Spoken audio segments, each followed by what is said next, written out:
Hello everyone, कैसे आप सब। आई होप आप सब एकदम बढ़िया होंगे। आपका एग्ज़ाम ऑलमोस्ट ख़त्म हो गया होगा और आप लोग मेरे वीडियोस देख लिए होंगे। साइंस का तो ऑलमोस्ट एग्ज़ाम ख़त्म हो चुका है, वो लोग अभी एंजॉय कर रहे हैं, बट कॉमर्स लोगों के लिए अभी भी एग्ज़ाम कंटिन्यू हो रहा है। उनका कुछ कुछ सब्जेक्ट्स अभी भी बचा हुआ है। आज कॉमर्शियल स्टडीज़ था और अभी जो नेक्स्ट एग्ज़ाम आने वाला है वो है इकोनॉमिक्स। हालांकि प्लान तो था कि बहुत सारे वीडियोस बनाने का, बट रिसोर्सेज की कमी और कुछ प्रॉब्लम की वजह से हम ज़्यादा नहीं बना पाए। बट यस, ये सारी कमी हम आने वाले सेशन में, अभी जो न्यू सेशन स्टार्ट होगा उसमें पूरा करेंगे। आज का जो वीडियो है वो एक डिमांड पे किया गया वीडियो है, क्योंकि एक स्टूडेंट ने और बहुत सारे स्टूडेंट्स ने भी इस पर्टिकुलर चैप्टर का डिमांड किया था और ये पर्टिकुलर चैप्टर का एक पोर्शन डिमांड किया था। तो ये वीडियो उस छोटा सा पोर्शन को कवर करने के लिए एक छोटा सा प्रयास है। आई होप आपको ये अच्छा लगेगा। मैं आपके लिए इन फ्यूचर मीन्स अभी जो आप बहुत लोग अभी बोर्ड एग्जामिनेशन दिए हैं और अभी जो आईएससी में जाने वाले हैं, बहुत लोग सीबीएसई में जाने वाले हैं, उनके लिए भी मैं कुछ ना कुछ वीडियोस लेके आऊँगा। उनका इंग्लिश का जिम्मेदारी मेरा। तो इसका पूरा होलसम पैकेज मैं लेके आने वाला हूँ, जो कि हम अभी जो इस बार का सेशन स्टार्ट होगा उसमें मैं क्या क्या कवर करूँगा वो मैं सारा बताने वाला हूँ। तो वीडियो को कर दीजिएगा लाइक और चैनल को कर दीजिएगा सब्सक्राइब, ताकि आपको पता चले कि कौन सा चीज़ क्या होने वाला है। अपकमिंग वीडियोस में उसके लिए एक पर्टिकुलरली बनाऊंगा जहां पे ये पूरा डिटेल में प्लान आपको बताया जाएगा, क्योंकि मैंने आपको कहा था ना, आपका साथ मैं और कुछ साल तक देने वाला हूं। उसको हम अगले वीडियो के लिए सेव करके रखते हैं। आज का जो वीडियो है वो इकोनॉमिक्स का एक छोटा सा चैप्टर का एक पार्ट मैं एक्सप्लेन करने वाला हूं। उस चैप्टर का नाम है डिमांड और सप्लाई। बहुत इंपॉर्टेंट चैप्टर है। उसमें से एक जन का ये क्वेरी था और ये डिमांड था कि सर इस चैप्टर का एक पोर्शन थोड़ा समझ में नहीं आता है, आप उसको बता दीजिएगा। तो वो चैप्टर का उस पोर्शन को आज का वीडियो में हम कवर करेंगे। तो चलिए एक बार स्टार्ट कर लेते हैं और उस चीज को कवर कर लेते हैं। ये वाला जो चैप्टर है इसमें बेसिकली 4 ही यूनिट आपके सिलेबस में है और वो इंपॉर्टेंटली आने वाला है इकोनॉमिक्स एग्जामिनेशन के लिए। तो वो 4 फैक्टर एक बार देख लेते हैं, वो 4 चीज क्या क्या है इस चैप्टर में जो इंपॉर्टेंटली मैं कवर कर दूंगा। एक हम पढ़ेंगे इसका मीनिंग, ठीक है, कि इलास्टिसिटी ऑफ डिमांड का मीनिंग क्या होता है। एकदम सिंपल है, आपको बस एक ही वीडियो में समझ में आ जाएगा, ज्यादा कुछ लेना देना है नहीं, ठीक है। दूसरा चीज हम इसका पढ़ेंगे कि इसमें अलग अलग डिग्रीज कौन कौन से होते हैं। अलग अलग डिग्रीज का मतलब कि इसमें आपको पता चलेगा कि कितने वेराइटीज के इलास्टिसिटी हो सकते हैं, कैसे हम उसको समझेंगे जानेंगे, पूरा इसमें कवर होगा। नेक्स्ट में बताया जाएगा कि आपको एक मेथड बताया जाएगा, दैट इज परसेंटेज मेथड। इस परसेंटेज मेथड में हम उसको मेजर करना सीखेंगे। हालांकि न्यूमेरिकल्स आपके सिलेबस में नहीं है, बट एक बार जान लेने में कोई दिक्कत नहीं होगा, हमें एक्स्ट्रा समझ में आएगा। और उसके बाद में लास्ट में एक चीज है, वो है फैक्टर्स। फैक्टर्स क्या, कि किन किन कारणों के वजह से, किन किन रीजन के वजह से ये जो इलास्टिसिटी है वो चेंज होता है। एक एक करके जान लेते हैं। सबसे पहले जानेंगे उसका मीनिंग। आई होप डिमांड क्या है आपको तो पता हुआ होगा, आपने इकोनॉमिक्स पढ़ा है तो उसका बेसिक्स आपका ABCD आपको पता है। अगर भी नहीं पता है मैं आपको सिंपल एक चीज बताते रहूं, फिर ये मीनिंग पे हम चलेंगे। डिमांड चैप्टर में इकोनॉमिक्स में एक ही चीज फंडा उसका क्लियर है, क्या, प्राइस और क्वांटिटी डिमांड। ये एकदम ईजी है, इसको आसानी से समझना। पहले मैं इसको समझा दे रहा हूं। ये कहता है कि जब कभी भी कोई भी क्वांटिटी का प्राइस होता है, मान लेते हैं ये पेन का, ये इसका हम मार्क कर लेते हैं। मैं एक एग्जाम्पल बता रहा हूं कि ये वाला है, मान लो पेन, ठीक है, और पेन का पर यूनिट प्राइस लिखा है और ये है क्वांटिटी डिमांड, मतलब कितना हम डिमांड करेंगे।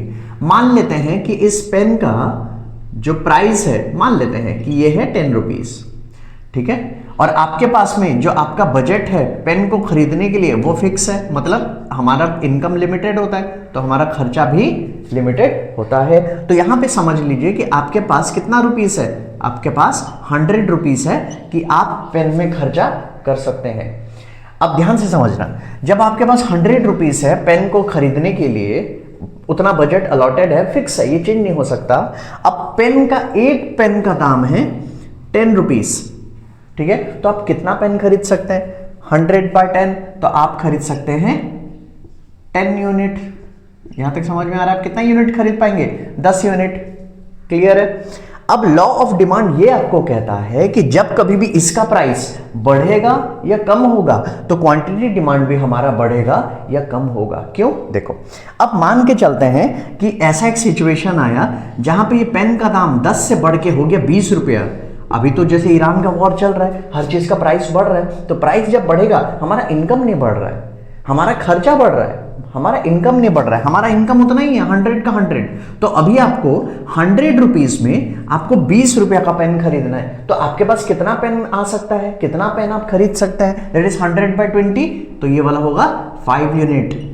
तो यहां पे देखो एक अच्छा फिनोमेना समझ में आ रहा है, क्या बोल रहा है, जब कभी भी प्राइस, ये क्या है प्राइस, जब कभी भी प्राइस इंक्रीज होगा, देखो ये इंक्रीज हुआ, जब कभी भी प्राइस इंक्रीज होगा तो क्वांटिटी डिमांड क्या होगा, क्वांटिटी डिमांड डिक्रीज होगा। एकदम इजी है, ये इतना इजी है कि कोई अगर पहली बार भी इस चैप्टर को आज देख रहा है या समझ रहा है वो आराम से समझ लेगा कि when there will be increase in price of a commodity, the quantity demand of the commodity will fall या will decrease। यहां तक क्लियर है। इसका टोटल उल्टा देखते हैं, उल्टा क्या, अगर मान लो 10 रुपया से पेन का प्राइस ये तो बढ़ा हुआ था, अब मान लेते हैं एक और एक सिचुएशन में 10 रुपया का पेन है और इनकम हमेशा हर सिचुएशन में सेम ही रहता है, ठीक है। अब 10 रुपया का अगर पेन है और मान लेते हैं कि अभी अगर पेन का दाम हो गया 5 रुपीज, वही पेन 5 रुपीज पर पेन, इनकम है आपका 100 रुपया ही, जितना आप बजट अलॉट किए हो पेन खरीदने के लिए, तो आप कितना खरीद सकते हो 100/5, तो आपका यूनिट देखो कितना बढ़ गया, यूनिट कितना बढ़ गया। पहले आप कितना खरीद पाते थे 10, अब 10 से डायरेक्ट कूद के आप कितना खरीद लिए 20। ऐसा क्यों हो पाया, क्योंकि यहां पे प्राइस जो पर यूनिट था वो कम हो गया। तो हम लोग का लॉ ऑफ डिमांड क्या कहता है, लॉ ऑफ डिमांड एकदम सिंपल कहता है, एक चीज ये बता रहा है कि प्राइस और कमोडिटी का या प्राइस और डिमांड का रिश्ता बता रहा है कि जब कभी भी प्राइस जो भी नॉर्मल प्राइस है उससे वो अगर बढ़ जाएगा प्राइस तो क्वांटिटी डिमांड कम हो जाएगा, और अगर प्राइस कम हो जाएगा तो क्वांटिटी डिमांड बढ़ेगा, वाइस वर्सा। एक बढ़ेगा तो एक कम होगा, एक कम होगा तो बढ़ेगा। यहां तक क्लियर है। ये बेसिक आप, मैं आई होप, मैं ये उम्मीद कर रहा हूं कि आपको ये पता होगा। अब यहां पे देखते हैं, इसी चीज को नापने के लिए लाया गया है इलास्टिसिटी ऑफ डिमांड, ठीक है। आई कैन अंडरस्टैंड, मैं इस चैप्टर को बहुत अच्छी तरीके से समझाना चाहता था, बहुत सारा चीज, बट नहीं हो पाया।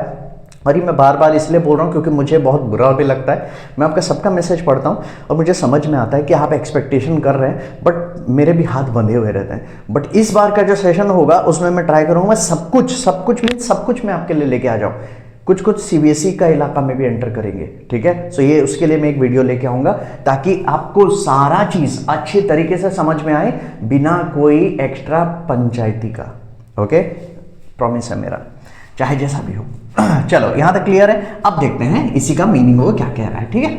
आप देख लेते हैं, आई होप आपको समझ में आ गया होगा, आई होप आपको समझ में आ गया होगा। और अगर भी चैनल में आप नए हैं तो प्लीज़ चैनल को सब्सक्राइब कर दीजिए ताकि आपको ही नोटिफिकेशन मिलता रहे। और आप लोग लाइक कीजिएगा, आप लोग वीडियो में कमेंट कीजिएगा, तो आपका सपोर्ट भी मेरे तरफ दिखता है, हमें मोटिवेशन मिलता है कि ऐसे वीडियोस और बनाएं, ठीक है। चलो तो मीनिंग एक बार जान लेते हैं क्या होता है, फटाफट अभी स्पीड अप कर लेते हैं। मीनिंग ये कह रहा है कि क्वांटिटी डिमांड कैसा रेस्पॉन्ड कर रहा है, या तो ऊपर जा रहा है या नीचे जा रहा है, अकॉर्डिंग टू किसका, according to price.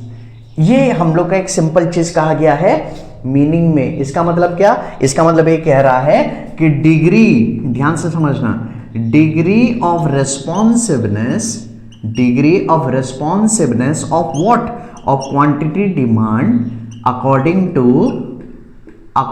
To change in price, according to change in price.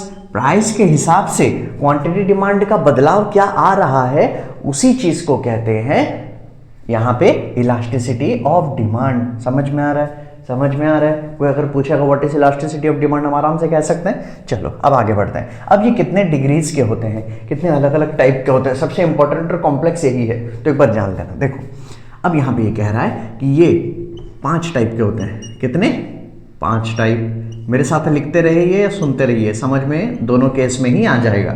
अब ये 5 टाइप के क्या होता है, एक बार आराम से समझ लेना। 5 टाइप का होता है। सबसे पहला जो आएगा उसका नाम होता है परफेक्टली इलास्टिक डिमांड। क्या, परफेक्टली इलास्टिक डिमांड। सेकंड वाला क्या नाम आता है, परफेक्टली, बस लिखते जाओ फिर मैं एक एक को समझा दूंगा। Perfectly in elastic demand. क्या, इन इलास्टिक डिमांड। नेक्स्ट तीसरा में आता है यूनिटरी इलास्टिक डिमांड, ठीक है। या फिर सिर्फ यूनिटरी भी आप इसको कह सकते हो, ज्यादा इलास्टिक करके आप अगर लिखोगे तो भी दिक्कत हो जाएगा, बट यहां तक ठीक है, समझ में आ गया, यूनिटरी। नेक्स्ट में यहां पे क्या है, चौथा में यहां पे हम सिर्फ लिखेंगे इलास्टिक, सिर्फ इलास्टिक। और यहां पे परफेक्टली है, यहां पे इलास्टिक, दोनों में डिफरेंस है। और लास्ट वाला जो रहेगा वो है इन इलास्टिक, इन इलास्टिक। अब इसका मीनिंग के साथ में इसका सिंबल भी हम जान जाएंगे एक ही डायग्राम में। हालांकि आपका डायग्राम उतना नहीं आने वाला है, बट अपने को समझने में ये मदद हो जाएगा। जब मदद हो जाएगा तो सीख लेते हैं, एक्स्ट्रा सीखने में क्या दिक्कत है कि नहीं। तो देखो अब इसका नाम है परफेक्टली इलास्टिक। परफेक्टली इलास्टिक क्यों है? क्योंकि अभी आपको समझ में आ जाएगा। देखो इलास्टिक का मतलब तो आपको पता है कि एक चीज जो कि इलास्टिक है, मतलब मान लो अगर ये एक पेन है, क्या ये इलास्टिक है? अगर मैं इसको खींचूंगा तो क्या ये स्ट्रेच हो रहा है? ये अपना पोजीशन चेंज कर रहा है? नहीं चेंज कर रहा है। उसी हिसाब से हम लोग का जो पोजीशन चेंज नहीं कर रहा है उसको इन इलास्टिक कहेंगे। मगर कुछ कुछ चीज को हम स्ट्रेच कर सकते हैं, खिंचा सकता है, लाइक अ रबर, उसको हम कहेंगे इलास्टिक। इतना तो हमें पता है। अब उसके रिलेटेड बस इतना नॉलेज आपको पता होना चाहिए, बेसिक नॉलेज। अब इसको देखो कैसे होगा, ठीक है। मैं इसी को साइड में समझा रहा हूं, फिर मैं मिटा दूंगा सारा, ठीक है। ध्यान से समझना। मान लेते हैं मैं यहां पे आपका कुछ मैं एक सेकंड, मैं यहाँ पे कॉलम बना रहा हूँ आपको, ताकि समझ में आ जाएगा, एकदम इजी है, ठीक है। मान लेते हैं एक जगह हम प्राइस लेते हैं, ठीक है, एक जगह हम क्यूडी, मैं यहाँ पे क्यूडी लिख रहा हूँ, उसका मतलब है क्वांटिटी डिमांड। क्लियर है? तो प्राइस मान लेते हैं कि एक कमोडिटी का प्राइस है 100, मान लेते हैं, ठीक है। ये एक कमोडिटी का प्राइस है 100 और ये रुपीस में लिखा जाता है हमेशा, है ना, और ये यूनिट में लिखा जाएगा क्वांटिटी डिमांड। इतना तो आपको पता ही है। अब प्राइस जब ये 100 है तो मान लेते हैं कि क्वांटिटी डिमांड है 500, ठीक है। चलो 400 ले लेते हैं ताकि डिवाइड करने में, बाकी करने में इजी हो। So that is 400। कितना? 400। ओके। अब ध्यान से समझना, लॉजिक क्या कहता है। मैंने आपको स्टार्टिंग में बताया था, लॉजिक ये कहता है कि सर अगर प्राइस कम होगा अभी तो क्वांटिटी डिमांड बढ़ेगा, और प्राइस सर अगर 100 रुपये से ज्यादा होगा तो क्वांटिटी डिमांड उस हिसाब से रिएक्ट करेगा। किस हिसाब से रिएक्ट कर रहा है उसी को डिग्री कहते हैं। डिग्री का मतलब किस हिसाब से वो रिएक्ट कर रहा है, क्या क्वांटिटी डिमांड, कब? जब प्राइस में बदलाव आ रहा है। यहां तक क्लियर है? यहां तक आप मेरे साथ हैं? तो देखो ध्यान से समझना। अब यहां पे ये कह रहा है, मैं एक एग्जांपल के साथ बता रहा हूं, ठीक है, कि अगर प्राइस मान लो डबल हो जाता है, प्राइस अगर मान लो 200 हो जाता है, तो प्राइस जब यहां पे बढ़ रहा है, मतलब प्राइस ऑलमोस्ट डबल हो गया है, तो यहां पे क्वांटिटी डिमांड ऑलमोस्ट उसका हाफ हो जाएगा, क्योंकि नियम क्या बोलता है, प्राइस बढ़ा डिमांड कम हुआ। तो मान लेते हैं ये हो गया हम लोग का 200।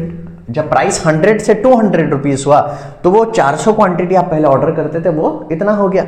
इसका दूसरा सिचुएशन क्या है? इसका दूसरा सिचुएशन है, मान लो प्राइस अगर 100, क्वांटिटी डिमांड है 400, और अब यहां पे क्या हुआ था, देखो यहां पे प्राइस क्या हुआ, यहां पे प्राइस बढ़ा, अब हम प्राइस को कमा देते हैं, अब हम प्राइस को कम कर देते हैं। तो प्राइस मान लो यहां पे 100 रुपया से हो गया 50 रुपया, for any factor, any reason, है ना। अब ये जब आधा हो गया तो हम लोग का कंजप्शन भी डबल बढ़ जाएगा। डबल कितना बढ़ेगा? 800 हो जाएगा। ठीक है, समझ में आ रहा है? मैंने आपको क्या बोला था, हमेशा किस चीज को ध्यान रखना कि यहाँ पे किस बेसिस पे ये हो रहा है, बेसिस हो रहा है हमारा इनकम। अगर मान लो हमारा इनकम लिमिटेड ही है तो हम लोग का प्राइस ऐसे ही फ्लक्चुएट करेगा, तो हम लोग का डिमांड ऐसा चेंज होगा। यहां तक क्लियर है? तो देखो प्राइस यहां आधा हो गया, माइनस हो गया, तो हम लोग का डिमांड बढ़ गया। यहां तक क्लियर है? अब डिग्री को समझते हैं। अब ये क्या बोल रहा है? ये बोल रहा है परफेक्ट इलास्टिक डिमांड। क्या? Perfect elastic. इस केस में कैसा होगा, ध्यान से समझना, मैं इसको मिटा रहा हूं अभी, ठीक है। अब देखो परफेक्टली इलास्टिक मतलब खिंचाव होगा किस चीज का, देखो ध्यान से समझना। यहां पे ये कह रहा है कि मान लेते हैं कि प्राइस है 100, तो क्वांटिटी डिमांड हम लोग का हो गया 500। अब यहां पे क्या होगा, अब हम लोग का डिमांड इलास्टिक है, डिमांड आगे पीछे होगा, डिमांड कभी ज्यादा होगा कभी कम होगा, कभी ज्यादा होगा कभी कम होगा, इसीलिए डिमांड इलास्टिक है। मगर प्राइस सेम का सेम ही रहेगा। तो जब मान लेते हैं प्राइस 100 था तो उसका क्वांटिटी डिमांड 500 हुआ। मान लेते हैं कि प्राइस में कुछ चेंज नहीं हुआ, पर हम एक साल बाद या कुछ समय बाद देखें तो यहाँ पे प्राइस तो सेम ही रहा, तो क्वांटिटी डिमांड क्या हो गया, मान लेते हैं कि चेंज हो गया। ये कितना चेंज हो गया, ये हम लोग का हो गया, मान लेते हैं 700। ठीक है, एक और एक सिचुएशन ले लेते हैं कि मान लेते हैं कुछ समय बाद प्राइस हो गया 100, प्राइस तो वही रहा मगर यहां पे क्वांटिटी डिमांड कितना हो गया 400। तो इसका मतलब आपको क्या देखने को मिल रहा है, इसका मतलब सर हमें यह देखने को मिल रहा है कि प्राइस चाहे कुछ भी चेंज ना हो, डिमांड चेंज होता जा रहा है। इस सिचुएशन को कहते हैं परफेक्टली इलास्टिक। अब देखो इसी को मैं थोड़ा सा ग्राफ में बता दे रहा हूं, हालांकि आपका एग्जाम में आएगा तो लिख लेना, नहीं आएगा तो कोई बात नहीं, बट समझ लेना। जब कभी भी हम इसको ग्राफिकल रिप्रेजेंटेशन करेंगे तो हम लोग का हमेशा एक्स एक्सिस और वाई एक्सिस में हम लोग को रिप्रेजेंट करना है। ये है हमारा ओरिजिन, हम लोग का प्राइस हमेशा वाई एक्सिस में रहेगा और क्वांटिटी डिमांड हमेशा हम शो करेंगे कहाँ पे, एक्स एक्सिस में। अब प्राइस हम लोग का क्या था यूनिट, प्राइस हम लोग का है 1 यूनिट 100। अब यहाँ पे इसी को हमें ग्राफिकल रिप्रेजेंटेशन करके दिखाना है और समझना है ताकि हम इजीली समझ पाए। अब प्राइस का 3 यूनिट है तो 3 ले लेते हैं, 400 500 100। तो ये है 400, ये है 500, ये है 700। यहाँ तक क्लियर है। अब ये चीज ध्यान से समझना, पहला यूनिट क्या बोल रहा है, when price is 100 quantity demand कितना है 500। तो एक बार इसको ज्वाइंट कर लो, देखो ये है 100, ये है, अच्छा एक सेकंड हट रहे मिट जा, ये है 100 और ये है 500, ये हम लोग का पहला यूनिट।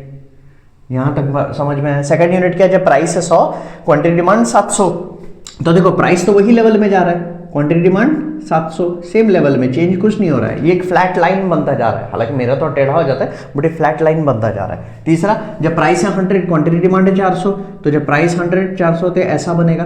तो आपको एक चीज क्या दिख रहा है, आपको एक चीज यहाँ पे दिख रहा है कि सर यहाँ पे जो डिमांड कर्व बनता जा रहा है 2 पॉइंट को ज्वाइन करके, ये तो सर कोई लिमिटेशन इसका है ही नहीं। लिमिटेशन नहीं है मतलब कभी ये ज्यादा हो जाए, कभी कम हो जाएगा, कभी ज्यादा हो जाए, कभी कम हो जाएगा। तो यहाँ पे इलास्टिसिटी बहुत है, इसीलिए इसको बोला गया है परफेक्टली इलास्टिक। तो इस केस में यहाँ पे हमारा बोला जाता है कि हमारा इलास्टिसिटी कितना है ऑफ डिमांड कितना होता है, हम लोग का होता है अनलिमिटेड या इन्फिनाइट। तो इसीलिए जब कभी परफेक्टली इलास्टिक होगा तो यहाँ पे इसको किस सिंबल में याद करेंगे, इन्फिनाइट।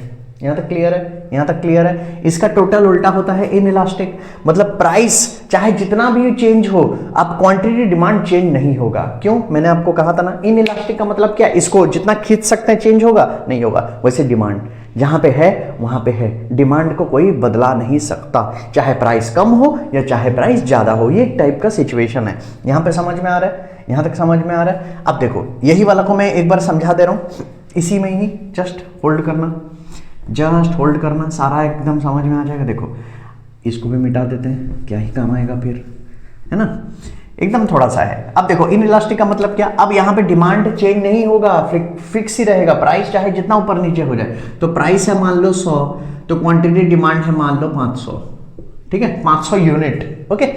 अब प्राइस ये रुपीस लिख रहे हैं, ओके, ताकि कंफ्यूज ना हो। प्राइस मान लो इसका डबल हो गया, कितना 200, बट फिर भी क्वांटिटी डिमांड में कुछ बदलाव नहीं आया, 500 का 500 यूनिट ऑर्डर हुआ। प्राइस मान लो बदल के फिर 100 का भी आधा हो गया, मान लो 50, तो अब तो डिमांड ज्यादा बढ़ना चाहिए, अब भी कोई चेंज नहीं आया, अब भी 500 का 500 ही है। समझ में आ रहा है, समझ में आ रहा है। तो यहाँ पे ये चीज इन इलास्टिक है, चेंज हो ही नहीं रहा है, इस तरीके का सिचुएशन को कहते हैं इन इलास्टिक। तो इसका मतलब क्या है, देखो यही ग्राफिकल रिप्रेजेंटेशन में हम देखते रहेंगे। छोटा सा मैं बना दे रहा हूँ, ये है हम लोग का, टेढ़ा हो गया बट कोई बात नहीं, ये हम लोग का हो गया एक्स एक्सिस, ये हम लोग का हो गया वाई एक्सिस। यहाँ पे प्राइस 3 यूनिट है, तो 50 100 200, तो 50 100 200, है ना। जब और यहाँ पे एक ही क्वांटिटी क्या बोल रहे हैं, जब प्राइस था 100 क्वांटिटी डिमांड है 500, तो जब है प्राइस 100 क्वांटिटी डिमांड 500, तो ये हम लोग का ऐसे ग्राफ बनेगा। जब प्राइस है 200 quantity demand remains the same, तो ये प्राइस बढ़ा बट ये सेम का सेम रहा। जब प्राइस है 50 मतलब कम हो गया, क्वांटिटी डिमांड सेम का सेम रहा। तो आपको दिख रहा होगा कि यहाँ का जो डिमांड कर्व एक सीधा सा लाइन एक जा रहा है, मतलब बदलाव हो ही नहीं रहा है, ना ये इधर हो रहा है ना ये इधर हो रहा है, एक जगह में इरेक्ट होके खड़ा है। इसका मतलब इसी चीज को बोलते हैं कि इलास्टिसिटी डिमांड इस सिचुएशन में है 0, बदलाव हो ही नहीं रहा है, इसलिए इसको परफेक्टली इनइलास्टिक कहा गया है। तो यहाँ पे इलास्टिसिटी कितना है 0, समझ में आ गया, समझ में आ गया। यूनिटरी का नाम ही है कि एक कदम आप चलो एक कदम मैं चलूंगा, मतलब अगर मान लो प्राइस एक कदम बढ़ा तो यूनिट भी डिमांड भी एक कदम फ्लक्चुएट होगा, मतलब यहाँ पे दोनों का बराबर होगा। अगर मान लो 50% प्राइस बढ़ा है तो 50% ज्यादा डिमांड बढ़ेगा, अगर प्राइस 50% कम हुआ है तो 50% डिमांड बढ़ेगा, मतलब दोनों जो रिएक्ट करेंगे वो इक्वल होगा परसेंटेज के तौर पे। यहां तक ठीक है, अभी यहां तक ठीक है। इसका मतलब क्या है, देखो ध्यान से समझना, इसी को मैं समझा दे रहा हूं। मान लेते इधर है प्राइस, इधर है क्वांटिटी डिमांड, ठीक है, और ये मैं डिग्री बता रहा हूं, आपने रिक्वेस्ट किया था वही चीज को मैं बता दे रहा हूं। तो प्राइस है मान लो इधर 100, ठीक है, और क्वांटिटी डिमांड है मान लो 600। अब इक्वल तरीका होगा, इक्वल तरीका मतलब जितना ये बदलेगा उतना ही वो बदलेगा इन टर्म्स ऑफ परसेंटेज, है ना। अब जैसे मान लेते हैं कि 100 का डायरेक्ट डबल हो गया, डबल हो गया मतलब 100 का प्राइस 200 हो गया। तो अब जब ये डबल हो गया तो क्वांटिटी डिमांड भी हाफ उसका हो जाएगा। तो ये है हम लोग का 300, तो उसी हिसाब से इसका हम अगर इसको शो करेंगे तो इसका भी वैसे ग्राफ बनेगा। यहाँ पे है प्राइस, यहाँ पे है क्वांटिटी डिमांड। मैं थोड़ा स्पीड बता रहा हूँ, ठीक है, क्योंकि आप लोग ऑलरेडी इसको पढ़ रखे हो, दैट्स वाई। तो यहाँ पे प्राइस हम लोग का कितना है, प्राइस है हम लोग का 100। जब प्राइस है 100, क्वांटिटी डिमांड कितना है 600, ठीक है। अब ध्यान से समझना, ये देखो ये ऐसा ग्राफ बन रहा है। अब जब प्राइस है 200, प्राइस 200 हो जाएगा मतलब डबल हो जाएगा। देखो यहाँ बढ़ जाएगा, यहाँ से यहाँ बढ़ गया, तो क्वांटिटी डिमांड क्या होगा, ये भी आधा हो जाएगा। तो ये हम लोग का ग्राफ एक ऐसा बन जाएगा। जब इसको जॉइंट करेंगे तो यहाँ पे हम लोग का बनेगा डिमांड। इसका मतलब क्या, मैंने तो डायग्राम में एग्जैक्टली नहीं बनाया, बट इसका मतलब क्या है कि ये परफेक्ट स्क्वायर बनेगा, परफेक्ट स्क्वायर। जितना यहाँ बदलाव हुआ है उतना इधर बदलाव होगा इक्वल जगह में, ठीक है। तो इसीलिए इसको यूनिटरी इलास्टिक कहा गया। तो यहाँ पे जो इलास्टिसिटी ऑफ डिमांड है इक्वल्स टू 1 कहा जाता है। इक्वल्स टू 1 क्यों कहा जाता है, क्योंकि ये परफेक्टली अपना जगह बदलता है। अगर ये जितना चेंज हुआ उतना ही बदलाव इसमें आएगा, ना ज्यादा ना कम, इक्वल बदलाव दोनों में आएगा। उसको कहते हैं यूनिटरी इलास्टिक। यहाँ तक ठीक है, यहाँ तक ठीक है। चलो अब फटाफट इसको देख लेते हैं। सर इसका दूसरा क्या है, अब इसका दूसरा है ऑपोजिट, थोड़ा सा चेंज हो जाएगा, क्या, इलास्टिक और इनइलास्टिक। इसका मतलब ये क्या कह रहा है, ये इलास्टिक मतलब जितना प्राइस में बदलाव आएगा, मान लो प्राइस में इतना बदलाव आया, इतना प्राइस में इतना बदलाव आया, तो क्वांटिटी डिमांड में इतना बदलाव आएगा। देखो तो दोनों का कंपैरिजन कर रहे हो, कितना हो रहा है, इसमें जो इलास्टिसिटी ऑफ डिमांड हो रहा है वो ज्यादा बदलाव कर रहा है, क्वांटिटी डिमांड ज़्यादा चेंज हो रहा है एज कंपेयर टू प्राइस। तो इसीलिए यहाँ पे इलास्टिक बोला गया है। तो इस चीज़ को कहा जाता है, इस तरीके का सिचुएशन को कहा जाता है, इलास्टिसिटी ऑफ डिमांड जो है वो ग्रेटर देन 1 होता है। इसको ऐसा लिखा जाता है सिंबल में, ग्रेटर देन 1, मतलब एक कदम अगर प्राइस बढ़ा तो मान लो 2 कदम ये चेंज दिखाएगा, क्या, क्वांटिटी डिमांड इक्वल होना चाहिए। यूनिटरी में क्या हुआ, एक कदम प्राइस बढ़ा तो एक कदम डिमांड बदलेगा, एक एक कदम। अगर ये 2 कदम तो 2 कदम, 2 कदम तो 2 कदम। मगर यहाँ ऐसा नहीं है, यहाँ प्राइस अगर एक कदम आगे चेंज होगा तो क्वांटिटी डिमांड उसका डबल रिएक्ट करेगा, ज्यादा रिएक्ट करेगा। और इसका टोटल क्या होता है, ये यहाँ पे ये बेचारा आधा रिएक्ट करेगा। आधा रिएक्ट करेगा इन द सेंस, अगर प्राइस बढ़ता है एक कदम तो ये मान लो प्राइस इतना चेंज हुआ तो क्वांटिटी डिमांड इतना चेंज होगा। जितना परसेंटेज बदलाव हुआ है प्राइस उससे कंपैरिजन में कम, तो उतना लेवल का वो बदलाव नहीं कर सकता। यहां तक क्लियर है। ये 4 इलास्टिसिटी मैंने फटाफट इसको बता दिया, समझ में आ गया। इसका मतलब क्या समझ में आया, देखो अगर मान लो प्राइस है, मैं दोनों सिचुएशन बता दे रहा हूँ एक साथ, ठीक है। अगर प्राइस है मान लो 600 रुपीज प्राइस है कोई चीज का, ओके, और क्वांटिटी डिमांड मान लो हमने ऑर्डर किया है 100, मान लेते हैं कि जब प्राइस था 600, हमने क्वांटिटी डिमांड कितना किया 100। अब यहाँ पे क्या बोला जा रहा है, यहाँ पे प्राइस थोड़ा सा बदलेगा, थोड़ा सा बदलेगा मतलब एकदम थोड़ा सा बदलेगा। तो यहाँ पे मान लेते हैं कि 10% प्राइस बदला, कितना, 10%। तो 600 का 10% कितना बदल जाएगा, सो दैट विल बी 60। तो मान लेते हैं 660 रुपया प्राइस बढ़ा, 660। तो देखो कितना परसेंटेज बढ़ा, तो यहाँ पे 60%, 60 बाय 600, देखो एक बार इसको परसेंटेज निकाल लो, कितना बदलाव आया, दोनों में माइनस करो 60। ओरिजिनल कितना था 600 डिवाइडेड बाय 100, तो ये कितना हो जा रहा है 10% का बदलाव आया। ध्यान से समझना, 10% का बदलाव आया। मगर क्वांटिटी डिमांड कितना बदलाव करेंगे, 10% से ज्यादा बदलाव होगा, ज्यादा रिएक्ट करेगा। तो मान लेते हैं इसको हम 20% बदलाव कर देते हैं, है ना। तो ये वाला 100 का 20% कितना होता है 120, तो ये 120 यूनिट बदलाव हुआ। परसेंटेज को कंफर्म करना है तो इसको निकाल सकते हैं, कैसे निकालते हैं, ये इजी है, दैट इज 20, दोनों का डिफरेंस है 20, ओरिजिनल कितना है 100 इंटू 100 कैंसिल हो जाएगा 20%। तो अब देखो मैं आपको एक छोटा सा न्यूमेरिकल करके दिखा दिया, इतना जरूरत नहीं है, कुछ कुछ आपके सिलेबस में दरकार नहीं पड़ेगा, बट समझने के लिए मैं आपको बता दे रहा हूं। तो यहाँ पे प्राइस 10% बदला, मगर क्वांटिटी डिमांड देखो कितना बदला 20%। समझ में आ रहा है। तो इसी को कहते हैं इलास्टिक। इसका टोटल उल्टा क्या होगा, इनइलास्टिक। मतलब यहाँ पे हम लोग का जो प्राइस है वो ज्यादा बदलेगा और क्वांटिटी डिमांड कम। तो मान लेते हैं प्राइस है 600, क्वांटिटी डिमांड है 100। अब मान लेते हैं प्राइस ज्यादा बदला, प्राइस ज्यादा कितना बदला, मान लेते हैं प्राइस पूरा इसका डबल हो गया, तो 600 का इसका डबल हो गया 1200, मतलब पूरा डबल हो गया। अब क्वांटिटी डिमांड पूरा आधा हो जाना चाहिए, मैं अभी कैलकुलेट नहीं कर रहा हूं, आपको तो आइडिया हो गया। अभी क्वांटिटी डिमांड क्या होना चाहिए, 600 का 1200 हो गया, तो 100 का क्या होना चाहिए, आधा होना चाहिए, दैट इज 50 होना चाहिए। मगर यहाँ पे ये कितना चेंज हो रहा है, मान लेते हैं 100 का 90 हो गया। तो जितना यहाँ पे बदलाव हुआ ये पूरा डबल बदल गया, उतना ये आधा नहीं बदला। इस सिचुएशन को कहते हैं इनइलास्टिक डिमांड। यहाँ तक क्लियर है, यहाँ तक क्लियर है। देखो पूरे डिटेल में मैं नहीं जा रहा हूँ क्योंकि आगे ना आपका एग्जाम है, बहुत कुछ करना है। रिक्वेस्ट क्या किया था बोल के मैं एक वीडियो बना रहा हूँ। हालांकि ये सारा वीडियो ऐसा इन फ्यूचर में सब चीज़ का मैं बना के दे दूंगा, जितना टाइम लगे। लंबा लंबा लेक्चर्स मैंने ऑलरेडी बना रखा है बहुत सारा, और भी मैं बना के मैं डाल दूंगा। आपको जब मन करे आप उसको देख लेना। यहाँ तक क्लियर है? यहाँ तक समझ में आ गया? यहाँ तक कोई इशू नहीं है? चलो बहुत बढ़िया। अब करते हैं परसेंटेज मेथड। तो परसेंटेज मेथड करके एक निकाल लेते हैं। परसेंटेज मेथड का मतलब क्या है? एकदम सिंपल है। तो यहाँ पे देखो मैं नीचे में लिख दे रहा हूँ एक ही वीडियो में, परसेंटेज मेथड। परसेंटेज मेथड का एकदम सिंपल है फॉर्मूला। क्या? मेरे साथ लिखते रहना कि change in quantity demand divided by change in price. एकदम सिंपल है। कितना? Change in quantity demand by change in price. कितना परसेंटेज क्वांटिटी डिमांड में बदला डिवाइडेड बाय कितना परसेंटेज प्राइस में बदला, इसी को। अच्छा, और एक चीज देखना, जब मैं यहां चेंज लिख रहा हूं तो इसमें एक चीज याद रखना, ये परसेंटेज चेंज का बात हो रहा है क्योंकि फॉर्मूला है क्या? Percentage method. तो percentage change in QD by percentage change in price. Sentence में इसको करके लिख देना एक बार एग्जांपल से। इसी एग्जांपल को हम समझ लेते हैं, इसी एग्जांपल को, ठीक है? तो हम लोग को, हालांकि आपको कैलकुलेट करके नहीं देगा, पीवाईक्यू देख लेना अगर दिया हुआ कि नहीं, मेरे हिसाब से तो नहीं देगा, बट समझने के लिए एक बार। तो यहाँ पे देखो चेंज परसेंट, पहले क्या निकालना है? परसेंटेज चेंज इन क्यूडी, है ना? परसेंटेज चेंज इन क्यूडी, इसको कैसे निकालेंगे? परसेंटेज चेंज इन क्यूडी मतलब सिर्फ क्यूडी को फोकस किया गया। पहले कितना था? 100, अभी कितना हो गया? 120। तो 100 से 120 कितना हुआ? डिफरेंस निकालो 20, डिवाइडेड बाय ओरिजिनल कितना है? 100, परसेंटेज कितना है? 100। थोड़ा सिमिलर लग रहा है ना? ये कैसा है पता है? याद है आप लोग बचपन में प्रॉफिट परसेंटेज, लॉस परसेंटेज निकालते थे, सिमिलर वैसा है। सो जितना चेंज हुआ डिवाइडेड बाय कॉस्ट प्राइस आता था इनटू 100, उसी तरीके का है। जितना डिफरेंस है, डिफरेंस ऊपर लिखेंगे डिवाइडेड बाय 100 इनटू परसेंटेज कर रहा था 100, तो ये वाला कट जाएगा दोनों, ये हो जाएगा 20%, जो कि मैं आपको ऑलरेडी निकाल चुका हूँ। ये देखो 20%, और ये वाला चेंज कितना है? 10%। तो आंसर डायरेक्ट लिख लेते हैं यहाँ पे, percentage change in QD, percentage change in QD कितना है? That is 20%, divided by percentage change in price कितना है? That is 10%। आंसर कितना निकल रहा है? 2। क्लियर है? यही है परसेंटेज मेथड, इसमें ज्यादा कुछ और जानना है नहीं। ओके, तो अभी हमने मीनिंग कर दिया, हमने डिग्री कर दिया, हमने परसेंटेज मेथड कर दिया। अब लास्ट में है फैक्टर्स। फैक्टर्स मतलब किन किन कारणों के वजह से ऐसा बदलाव ये करता है। क्या?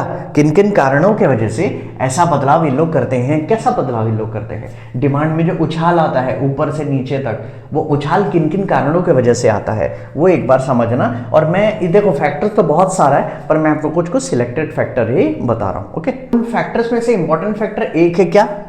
एक फैक्टर क्या है इंपॉर्टेंट? मैं यहाँ नीचे लिख देना है ना, फिर कितना मिटा के नया करेंगे, इसमें ही समझ जाएंगे और वीडियो को एंड करेंगे। एक क्या है? एक है नेचर ऑफ कमोडिटी। क्या है?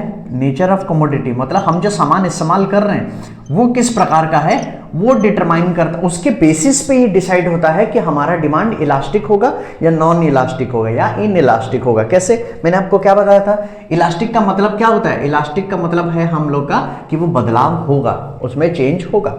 और इन इलास्टिक का मतलब क्या है? कि उसमें बदलाव बिल्कुल नहीं होगा। सवाल यही है कि कब इलास्टिक होगा, कब डिमांड इन इलास्टिक होगा। कैसे पता चलेगा? मैं बोल रहा हूं पता चलेगा। कौन सा सामान आपको लेना है वो देख लो। कैसे? देखो ध्यान से समझना। अगर सामान मान लो नेसेसिटी है, नेसेसिटी का मतलब क्या होता है?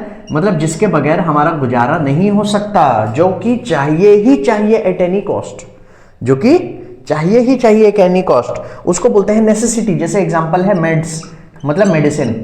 अब मान लेते हैं, इसका एक लॉजिक समझना सर, इसका मतलब आप ये कह रहे हैं कि प्राइस अगर है मान लो मेडिसिन, मम्मी या पापा या जिसका भी आपका भी मेडिसिन 100 रुपया, तो तब आप उसको एक फाइल खरीद रहे थे या मेडिसिन का जितना यूनिट खरीद रहे थे वो है मान लो 40, आपको 40 टैबलेट खरीदना ही था, वो 100 रुपीज हुआ। मेडिसिन नहीं खाएंगे तो आपका तबीयत खराब हो जाएगा। अब मान लो ये प्राइस 100 से 200 अगर हो जाता है तो क्या आप मेडिसिन खरीदना कम कर देंगे? आप ये बोलेंगे कि नहीं यार महंगाई हो गया, मेडिसिन नहीं खाते। भाई ये तो नेसेसिटी है, इसके बगैर तो हम सर्वाइव नहीं कर पाएंगे। So we have to consume that commodity. Why? Because it is necessity. In order to survive we need to consume certain commodity. इसीलिए यहाँ पे देखो हमारा क्वांटिटी डिमांड में कोई बदलाव नहीं आएगा। प्राइस अगर ये 400 भी हो जाए तो भी हमें 4 ठो खाना पड़ेगा, 40 ठो। समझ में आ रहा है? तो इसीलिए अगर हम नेसेसिटी वाला सामान को इस्तेमाल कर रहे हैं और ऐसा सामान जो कि नेसेसिटी है हमारे लिए, इस सिचुएशन में हम लोग का डिमांड कैसा होगा? हम लोग का डिमांड होगा इन इलास्टिक। इन इलास्टिक मतलब वो बदलेगा नहीं, क्योंकि जितना जरूरत था उतना जरूरत होगा। क्लियर है। दूसरा टाइप का सिचुएशन क्या है, मान लो अगर हम कोई लग्जरी सामान ले रहे हैं, क्या लग्जरी या कोई कंफर्ट के लिए सामान ले रहे हैं, कुछ कुछ सामान होता है ना जो हम लग्जरी या कंफर्ट के लिए लेते हैं, जो हम शो ऑफ के लिए लेते हैं, तो वो सिचुएशन में मान लेते हैं कि अगर उसका प्राइस कम हुआ या बेसी हुआ या क्या हुआ या कैसा हुआ, हमारा डिमांड उस हिसाब से फ्लक्चुएट करेगा। अगर वो कम हुआ, ज्यादा हुआ, कैसा हुआ, वो डिपेंड करता है, क्योंकि यहां पे हमें क्या करना है, ये सामान के बगैर हम जिंदा रह सकते हैं। We can survive without luxury और कंफर्ट। तो लग्जरी और कंफर्ट का जो मेन एम होता है, वो मेन एम क्या होता है, वो होता है हम लोग का शो ऑफ करना। सर्वाइवल नहीं है, शो ऑफ करना है। तो इस केस में डिमांड हम लोग का चेंज होता रहता है। सो यहाँ पे हम लोग का डिमांड इलास्टिक होता है। यहाँ तक क्लियर है। यहाँ पे हमारा डिमांड इलास्टिक होता है। कभी हमें चाहिए, देखो लग्जरी कार, रोलेक्स के वॉचेस, वो जितने कॉस्टली होते हैं, क्या खरीदना कम कर देते हैं लोग, तो उसको ज़्यादा खरीदते हैं, है ना। जब ये प्राइस इसका कम हो जाता है या ज़्यादा हो जाता है, तो हम लोग का जो फ्लक्चुएशन है वो क्वांटिटी डिमांड में होता रहता है। यहाँ तक क्लियर है, यहाँ तक समझ में आ गया। दूसरा और एक कारण क्या लिख सकते हैं, दूसरा और एक चीज लिख सकते हैं कि हैबिट ऑफ कंज्यूमर, कि मान लो कि अगर कंज्यूमर को एक हैबिट बन गया है एक प्रोडक्ट को कंज्यूम करने के लिए। जैसे मान लो बहुत लोग अल्कोहल कंज्यूम करते हैं, बहुत लोग ड्रग्स ले रहे हैं, बहुत लोग जिम फ्रीक है तो उन्हें फूड जिम वाला खाना खाना ही है, मतलब हेल्दी डाइट खाना है। जिनको प्रोटीन इंटेक करना है उनको पर्टिकुलर चीज का हैबिट लग जाता है ना।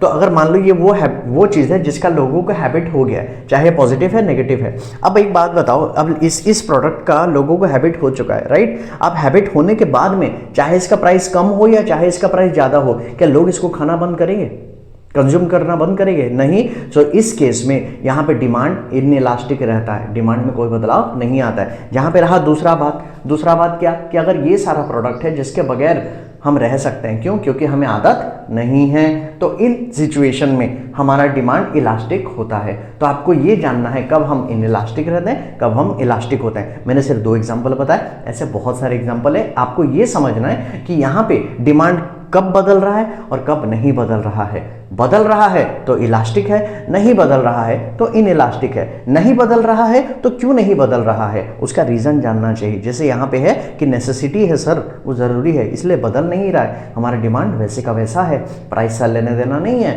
दूसरा सिचुएशन में क्या है, ऐसे कुछ चीजें हैं जिसका खपत, जिसका यूज करना, जिसको कंज्यूम करना हम चेंज कर सकते हैं क्योंकि वो जरूरत नहीं है। उस सिचुएशन में डिमांड होता है इलास्टिक। क्लियर है? क्लियर है। आई होप आपको ये चीज़ समझ में आया होगा। मैंने एक छोटा सा एफर्ट लगाया है बस आपको समझाने के लिए। हालांकि I can go on and on and on, but अभी इतना टाइम आपके पास भी नहीं है, ना ही मेरे पास है। तो इन फ्यूचर जब और कुछ हम क्लियर करेंगे तो और भी वीडियोस बनाएंगे और भी ज़्यादा चीज़ को कवर करने का कोशिश करेंगे, क्योंकि मुझे भी समझ में आता है कि मेरे यहाँ भी कुछ रेस्ट्रिक्शंस हैं जिसकी वजह से मैं ज़्यादा वीडियो आपके लिए नहीं ला पाता। उसके लिए आई एम रियली सॉरी। मैं लाने का कोशिश करूँगा और मेरा पढ़ाने का बहुत मन होता है, सच बता रहा हूँ। मुझे उसमें कोई कॉम्प्रोमाइज़ करने का कभी मन नहीं होता है। तो अगर आपका दिल कभी दुखता है तो मेरा भी दिल दुखता है, क्योंकि मैं आपका हमेशा भलाई चाहता हूँ, कभी भी गलत नहीं करूँगा। ओके, सो जितना मैं आपके लिए कर सकता था मैं आपके लिए करता हूँ, और जो कुछ भी कमी रह गया सो उसके लिए आई एम सॉरी। मैं उसके लिए अलग वीडियो बना के अलग सेशन में मैं सब कवर करने का ट्राई करूँगा, क्योंकि आपको भी समझना पड़ेगा कि मैं इस बार जो ज्वाइन किया सेशन आपका बोर्ड एग्जामिनेशन के लिए, वो ऑलमोस्ट मुझे 1 से 1.5 महीना हो रहा है। यूट्यूब में मैं बहुत सालों से हूँ, मैं मिस्टेक गिर गया, यूट्यूब में मैं बहुत सालों से हूँ, राइट। बट मैं इस बार थोड़ा लेट में आया, राइट। वो मेरे पर्सनल रीज़न की वजह से जितना ला सकता था मैं किया, जितना भी कर सकता था तो वो मैंने किया। आई होप आपको ये मेरा एफर्ट अच्छा लगा होगा। अगर अच्छा लगा है तो वीडियो को लाइक कर दीजिएगा, उसको कमेंट डाल दीजिएगा। आप चैनल में नए हैं तो सब्सक्राइब कर दीजिए, क्योंकि अभी क्लास 11 और 12th का भी कोर्स हम एक्सपेंड करेंगे, उसको भी हम कवर करेंगे, ताकि आप जो अभी पास होके भी जाएंगे आपका भी साथ में नहीं छोड़ने वाला। इस वीडियो को, इस चैनल को लोगों तक आप शेयर कीजिए, क्योंकि जितना सपोर्ट आपको मेरा चाहिए उतना ही मुझे भी आपका सपोर्ट चाहिए, क्योंकि ग्रो मुझे भी करना है। सपोर्ट आपका रहेगा तो मुझे भी और वीडियो बनाने के लिए प्रोत्साहन और मोटिवेशन मिलेगा। सो आई होप आपको ये वीडियो अच्छा लगा हो, और इस चीज़ को हम कंप्लीट करते हैं। ये चैप्टर एक डिमांड किया गया था, मुझे रिक्वेस्ट किया गया था, तो मैंने इस पे बनाया है ताकि आपको कुछ ना कुछ हेल्प हो।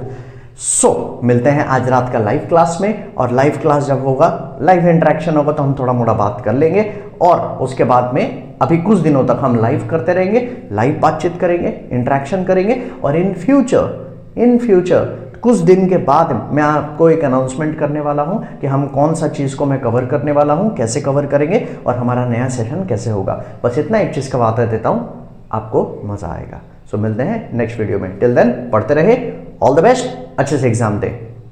Bye bye.